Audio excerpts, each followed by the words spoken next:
আমি বাংলাদেশের ছেলে, আমার বাংলাদেশের সুপারস্টার যদি আমাকে তার টিমে নিতে চায় তা ডেফিনেটলি আমি ওই টিমেই খেলবো। ওই সুযোগ সুবিধা পেলে ডেফিনেটলি টিম চেঞ্জ করতে থাকবো। তো ড্রাফটিংটা হয়েছে এবার একদম প্রফেশনাল ওয়েতে, একদম প্লেয়ার বেছে নেওয়া লটারির মাধ্যমে।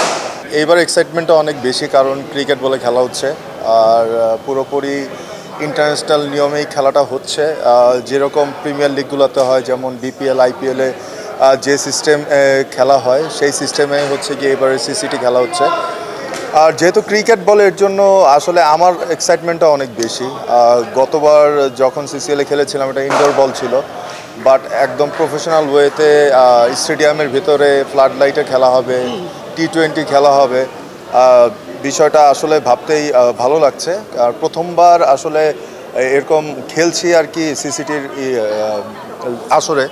তো বলতে গেলে যে আমার জন্য একটা নতুন এক্সপিরিয়েন্স হবে।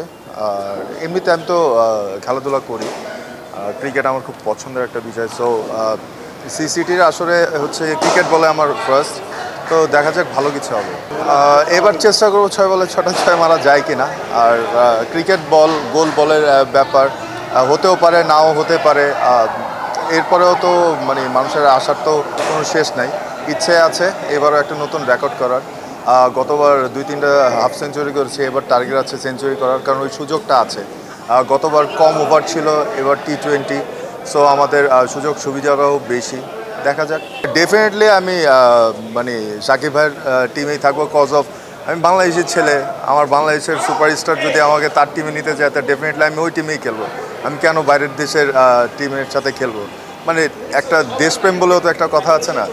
আর সাকিব ভাই নিজের বড় ভাই, সো মানে উনি বললে তো এমনিই খেলবে। আর মারামারির বিষয়টা কি আসলে হচ্ছে গিয়ে যখন কেউ ইভেন্টটা অর্গানাইজ করে তখন অনেক কিছু মাথা থেকে ছুটে যায়।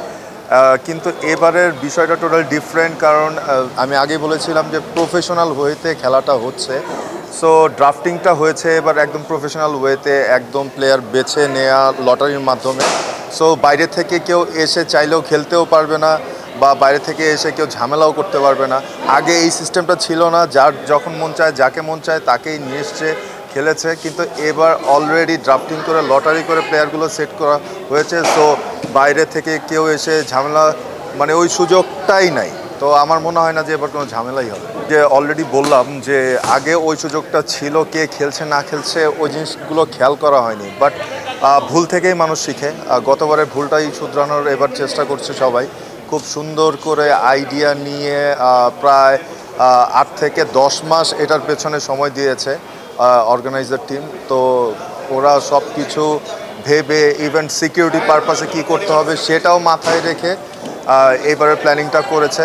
আর যেহেতু ড্রাফটিং করা হয়েছে, অলরেডি সাবমিট করা হয়েছে প্লেয়ারদের নাম। সো মানে এখন বাইরে থেকে কেউ চাইলেও ইন করতে পারবে না। যদি এখানে সাকিব ভাইয়ের টিমটা না থাকতো, এরপরে যদি তারা ডাকতো তাহলে ডেফিনেটলি যেতাম। এটা একটা মজার বিষয়। বাট হ্যাঁ, ডেফিনেটলি সালমান খানের টিমেই যেতাম, কারণ সালমান খান ক্রিকেটটাকে প্রচুর ভালোবাসে। আমি যতটুকু দেখেছি ইয়াং এজ থেকেই সালমান খান ক্রিকেট খেলতে পছন্দ করে। ইভেন ওনাদের টিমও আছে মুম্বাই ইন্ডিয়ান্স, তার ছোটো ভাই সোহেল খান সেটার ক্যাপ্টেন মেনটেন করে। তো উনি সবসময় এই টিমগুলোর পাশেই থাকে। তো দেখা যায় যে ভাল লাগে। আর যদি শাহরুখ খানের কথা বলি, যে উনি একটু বড় লেভেলে খেলে, যেমন আইপিএলে ওনার টিম আছে কলকাতা নাইট রাইডার্স। যদি ওই রকম বড় আসরের সুযোগ পাই তাহলে ডেফিনেটলি মানে শাহরুখ খানের টিমে যাও। দেখেন, একটা আসরে একটা প্লেয়ার সিজন ভেদে এক টিমেই পড়ে। ধরেন আমি এবারে এই সিজনে একটা টিমে পড়লাম, নেক্সট সিজনে দেখা যাবে যে আমি অন্য টিমের হয়ে খেলছি। সো আমি ওই সুযোগ সুবিধা পেলে ডেফিনেটলি টিম চেঞ্জ করতে থাকবো। For more updates, follow us on Facebook, subscribe our YouTube channel, get the latest update on www.daily-sun.com.